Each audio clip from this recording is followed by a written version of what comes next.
Okay, here we are. So now what do we do? I'm just floored at all of the things you have going on and coming up for you this summer.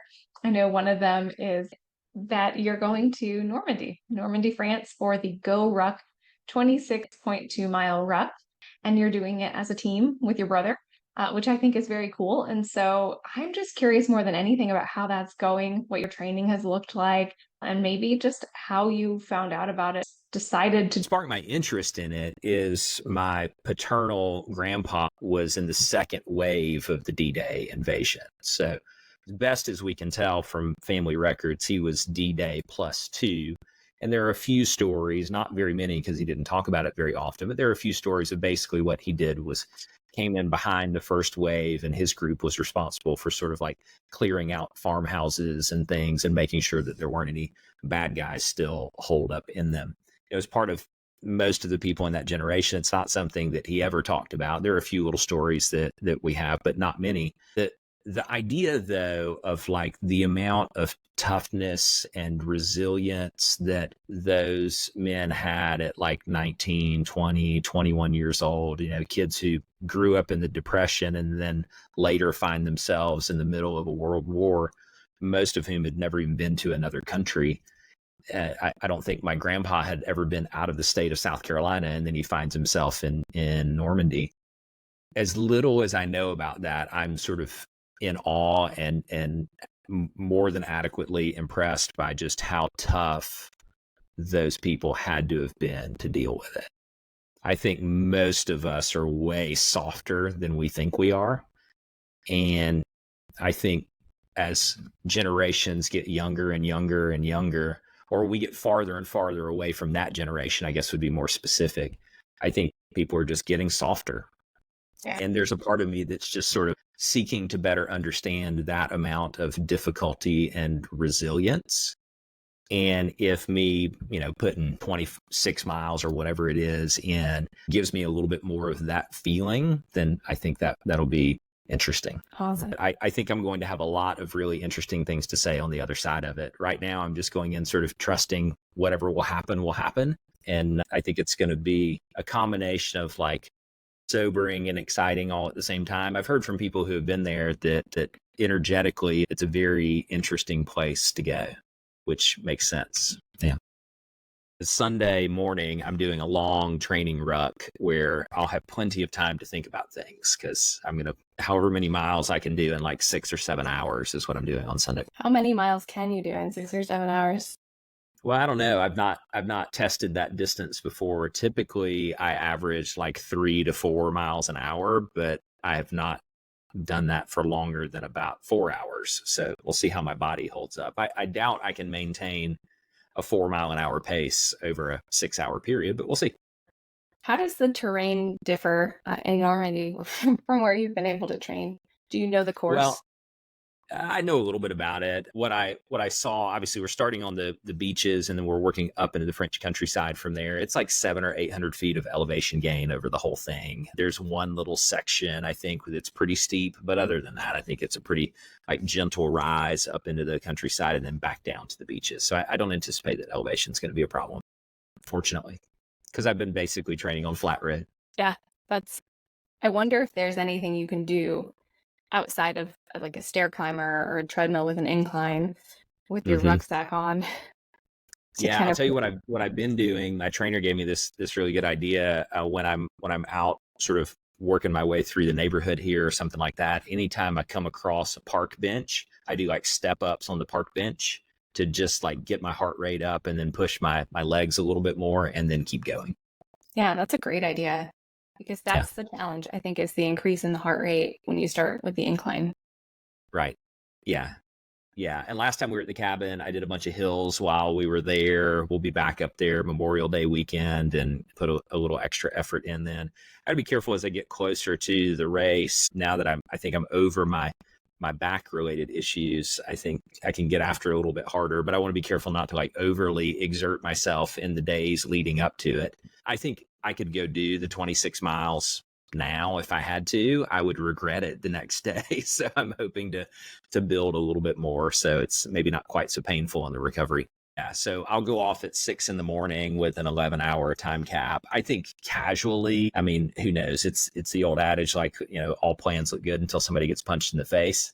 I think it's probably going to take us 8 hours, maybe 9 hours at most to do it. And that's like including stops. I'm sure there are going to be plenty of chances for pictures, and we'll want to at least slow down a little bit to have a snack here or there because it's a big calorie burn. Yeah. I think it's important to make sure you have fuel in your pack. Like, what are you allowed to carry with you, and what will you be carrying? Yeah, I mean, they'll let you take anything you want to take, but they require a minimum of a 20-pound weight and then 3 liters of water or some sort of hydration, and then beyond that, you can take whatever you want. So, having talked to a lot of endurance people, and I am no expert, like this is the first thing like this I've ever done, but having talked to a lot of people, sort of this combination of you're definitely going to need protein, and you're definitely going to need some electrolyte related stuff, and then some little like treats that you might want to have. So I'm planning to take in my treat kit, which I'm probably most excited about, like some chocolate covered espresso beans. And I think those are going to be a premium on the trail, but stuff like beef jerky and maybe a little bit of, granola bar or something like that. But I envision that we're going to eat really well leading up to it and be super hydrated leading up to it. And then, you can do anything for 8 or 9 hours, assuming I avoid any sort of like mechanical injury. I can't see anything that would stop us. Fingers crossed it's not like a monsoon or something, because they're going to do it anyway. Doesn't matter what the weather is. Right. Wow. That's crazy. I do know a lot of endurance athletes, and I do know on the nutrition side, it sounds like you're really taking the healthy approach with it. Of the like long distance ultra marathon runners that I know use like gummy bears, or Power Bar brand makes these little gel pods, which essentially they're like those fruit snacks gushers with the juice in the middle. Just Right. sound awful, but they actually swear by them. Or like cut out peanut butter jelly sandwiches. I was like, they're taking the healthier route. Yeah, well, and it might not be a bad idea to have some of that, because it's true that depending on, and they're probably going farther distances than I'm going to do, but there will be a need for some sort of just like direct glucose hit along the way, I'm sure. Like peanut M&Ms are a really common one that I've heard that people carry with them to get a little bit of both. But I keep eyeballing this way because I have some chocolate covered espresso beans on my desk here, and I'm careful not to eat too many of them throughout the day, because if they're there, I'll eat them, but then I'll also end up like chewing on my t-shirt later. So see how that goes. So you'll have a total of like, I don't know what 3 liters of water weighs, but you want to call it like, I don't know, It's about 30 8 pounds. Yeah. How many Yeah. pounds? Yeah, it's about 8 pounds, 8 or 9 pounds, I think, is how it converts in liquid. So yeah, without any sort of additional stuff, it'll be roughly 30. I mean, we'll have a little bit of like first aid type stuff and a little bit of food. I'm probably going to take a small speaker. Some people have said you don't want to have any additional weight that you don't absolutely have to have. But I imagine there will come a point where, we might want to have some heavy tunes to kind of get us through a push or two. Yeah, I would call heavy tunes an essential.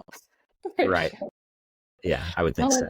That's really cool. So you're training with your brother, or your brother's doing it with you. How's his training going? I've not asked you this. Yeah, apparently it's going really well. I think he's actually doing a better job of training than I am. I mean, I'm consistently sticking with my work with my personal trainer, and then with my recent back issues, I haven't actually done a long distance ruck in a month, but now I'm back to 100% on that. But yeah, it seems like he's doing really well on all of it. He lives in an area that's naturally a little bit more hilly, so he's been doing more hill work than I have, and he came into this being pretty fit as well. So we'll see. He's not concerned muscularly, he's concerned cardiovascularly. So we'll see how that works out. I think I'm in a good spot in both of those places. And your training outside of rucking is pretty intense too. You do the golf, like the specified training for golf, right? Still? Yeah. I mean, it started that way. So the short answer is yes. The slightly longer answer is that it's a combination of like functional fitness and high intensity training, high intensity interval training, and then sprinkle in some power work with it too. So it's, I think it's very well-rounded. I enjoy it and do it 3 days a week. And it's a good way to keep the wolves at bay and keep my head on straight. I know I talked to you recently about your dialing in your nutrition and dialing in your sleep. Is that part of this, or is that just overall your peak physical fitness goals? I think it's overall, and you know me well enough to know this, that I'm just like a nerd who's constantly tinkering. And the sleep thing is much more important to me than the nutrition thing. I normally eat pretty well anyway. I think there's certainly opportunity for improvement there, but the sleep has been kind of the big unlock and the pursuit of that. So I really, really focus on optimizing sleep, both because I know I need it, and at 41, putting as much mental and physical strain on my body as I do, I got to have something that helps me recover. So like, have there been any setbacks in your training? Yeah, I mean, I think the biggest setback that I've worked through, and we haven't fully identified it, but the suspicion is that it was something that was like compressed disc related or kind of nerve pain related that was concentrated in my neck and upper back. But yeah, I mean, everything from like unexplainable tingling down both sides of my body and a urgent care visit to make sure it wasn't like a stroke or a heart issue. And so I fortunately, I think we worked through all of that by getting back into the routine with the chiropractor and making sure that was good, and took a little bit of a break off of the rucking thing. I don't know that it was specifically rucking that caused it. I think it was just sort of this combination of I went from kind of a normal rhythm that I had been in for about 2 years to then like increased my training, added rucking, put more yoga back in, wasn't sleeping all that great, spent a lot of time in the car or on airplanes, kind of all clustered together. And then my body just freaked out on me and reminded me that I'm not getting any younger. It was about your current schedule, like how you're prioritizing your overall like health outside of the training with the schedule that you hold right now. Things you're doing. I would say like this is forever a battle, not something that I've perfected. I would say the two things that I'm most consistent about are sleep and one-on-one with my personal trainer. And those kind of form like some anchor points for me. And the rest of it, candidly, is like, what can I get in where based on other even more important competing priorities in life. So as you know, we're in a busy phase of life with our kids going in a bunch of different directions. We're traveling a lot, some for work, mostly for personal. We're in just a really, really fun phase of life where I don't really want to say no to those things. And so instead of being, and this is a personal choice, so to each their own, instead of being like super regimented and saying, and like every day I'm doing this thing at this time and pushing everything else away, it's like, what can I put in there that become little anchor points throughout the week that both I can look forward to, and I know I'm not going to be a slacker by just skipping everything. And then as time permits, fitting in the other stuff, training for a long distance ruck. What I found, and this is kind of a dust statement, is like in the phase of life that I'm in, it's hard to find 4 hours, 6 hours, 10 hours to go do something consistently for that period of time. And I suppose I could, if I was willing to say, no, I'm not going to go to the soccer game, or I'm not going to go to the Boy Scouts camp out, or the, whatever it is that we're doing with the kids, or with Sarah and I traveling, or whatever it happens to be. So rambly way to say, I think it's just a balancing act where I would prefer to be active versus not. And as more time becomes available, just choosing to find ways to do more of that.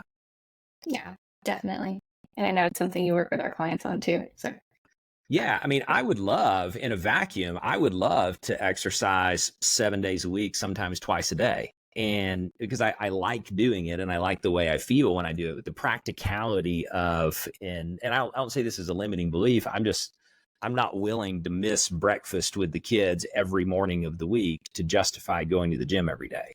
And I'm not willing to completely rearrange my work schedule in the middle of the day to accommodate it. And I'm not willing to every evening spend at the gym or on a ruck or practicing golf or whatever. I think there is, at least this is the story I tell myself, I think there is this healthy balance between what I want to pursue for me at a reasonable level and who I want to be as a husband, as a parent, as a business person, with lots of different things that I enjoy doing and lots of different people I enjoy doing it with. Yeah, very well said. I know that's the prioritization balance is forever a challenge. Sure. That's something that I personally, from the outside looking in, feel you do well. Thank you. I also know how busy your calendar is and how much outside forces you have pulling you at any given time. So it's something that I've always wondered, as your calendar gets more and more full, especially as head into the summer season where Right. just a lot going on right now. Yeah. How that's going for you and how you manage to balance it. Yeah, I think, and thank you for your compliments as well. I mean, I know I said this a second ago. I do think it is an ongoing, maybe more of an internal battle than an external battle. Like I feel that I am hardwired to work, and I enjoy it, and I want to be busy and active and productive and contributing to as many people as I can. And at the end of the day, like, as you know, we're going on a couple of really great trips this year, including 2.5 weeks in South Africa. And I imagine it's 20 years from now, and are my kids going to care that I worked 2 extra weeks, or are they going to be more thankful that we had really great trips and really great experiences together? And I know that's a duh thing to say, and I know it might look good in a book or on a bumper sticker or something like that, but that's the positive battle that I'm striving to win. This, I talk to clients about this a lot, as I really do view business and life as a marathon, not a sprint, as more of an endurance event than a sprint. And so I'm imagining, and I hope time proves this to be true. I think it will. I'm imagining this entire body of work that we will do over the course of our lives. And there will be seasons in that don't feel as productive, that are ultimately more important in the overall body of work. So if I'm going to look up at 70 or 80 or 90 or, God willing, 100 years old and reflect on this thing that we've painted, I want to be proud of like the multidimensional aspect of it, not just like the, hey, he worked a lot, or he made a lot of money, or built a good company, or whatever. Like, what's the big picture, and all of it over the course of a large span of time, not just these little sprints and fizzles that I see a lot of people do. A lot of the work that you do with our clients and just kind of coaching them to the personal side of them touches on this, where I think it's timely and to remember when you have children. Like, a lot of people, myself included, and this is not coming from a place of regret, but when my children were younger, my mindset was work as much as I can now, make as much money as I can now. They're young, they won't remember that I was always gone, or they won't miss this Disney vacation this year because they're 5 or they're 6. And then you look up and they're 15 and they're 17 and now they're 21 and you're like, oh darn, they don't care how much money I've made or what I've done. They just, I'm sure they would have loved that time. So I mean, and as you know, like, this was not always run things this way. It was one of the big reasons that I decided to start MEC was, in the year prior to starting the company, I think I was gone like 130 days or like 150 days or some ridiculous number like that. And so, we had our youngest child and our 2 older ones so we had a 4-year-old, a 2-year-old, and a newborn. And for the first, I don't know, 2 to 4 years of the older ones' lives, I was gone 100+ days a year. And so thankful for that era of our lives, professionally speaking, and learned a lot and did a lot and met a lot of great people. But, compound that over a decade, compound that over 20 years, and then look up and ask, what do you have at the end of that? And I think there's an interesting thought exercise there. And James talks a lot about this, and a lot of others do as well, but just sort of taking the things that we're doing day to day, and then time's going to compound that, whether it's positive or negative, and extrapolating that out 10, 15, 20, 30 years from now. And then basically just saying, and this could be a difficult thing for any of us to review, is if I keep doing those things, am I going to be happy with that result compounded over time? And that can be encouraging, and that can also eat at one as well and say, okay, I guess I need to go make some changes. Yeah, I think we've all at some point reached that fork in the road or that pivot moment. So I know I certainly did. Mm-hmm. Yeah. I think there's a grace element of this too. Like, as any of us who are high achievers, and this is another trap for me I have to be careful of. It's very rare that I'll see something and not want to fix it. Like, I want to help, I want to solve, I enjoy the challenge, I enjoy the puzzle. And so there is this piece too that's like, okay, that's not exactly how it should be, therefore I must go do something about it. And finding this grace or balance point that says, okay, let's prioritize the things. Let's make peace with the fact that we can't go solve all of it tomorrow, or we can't go fix all of it tomorrow. And maybe that ties back to like the long range aspect of things, or thinking about all of this as a body of work over time, and these incremental improvements along the way, and these seasons of life that we're in. And maybe even, this is an interesting thought in our business, is there's a lot of healthy peer-to-peer competition, and then perhaps there's some unhealthy peer-to-peer competition, and maybe the most unhealthy version of it, if we're not careful, is to sit in whatever spot we're in and the season of life that we're in, and compare it to somebody else who's in a different season of life, or who's in a different spot personally or financially, and to attempt to, draw those comparisons. And I think that's where that like inward focus and understanding who the most important people are to us, and making sure those decisions that we make are aligned with those people, because those people are still going to be here, God willing, 20 or 30 or 50 years from now. It's all the other folks kind of on the periphery that tend to come and go. I'm preaching to myself a little bit now, I know. No, it's powerful, because I think as much as we all know this, to have that reminder, it's a good idea to sit back and think about that and remind yourself from time to time, because especially in the day of the digital competition too, everything you see online and everyone's highlight reel, it's easy to lose sight of what your goal was. And you might even alter your goals based on what you're seeing others do, and wondering how you can go get more of that, how you can go make more money or tap into that thing. So what process would you use or recommend to use to figure out the priority of things that maybe should win more of your focus? I think there's maybe two thoughts that come to mind on this. And most of this is just personal opinion, so people are welcome to take it or leave it.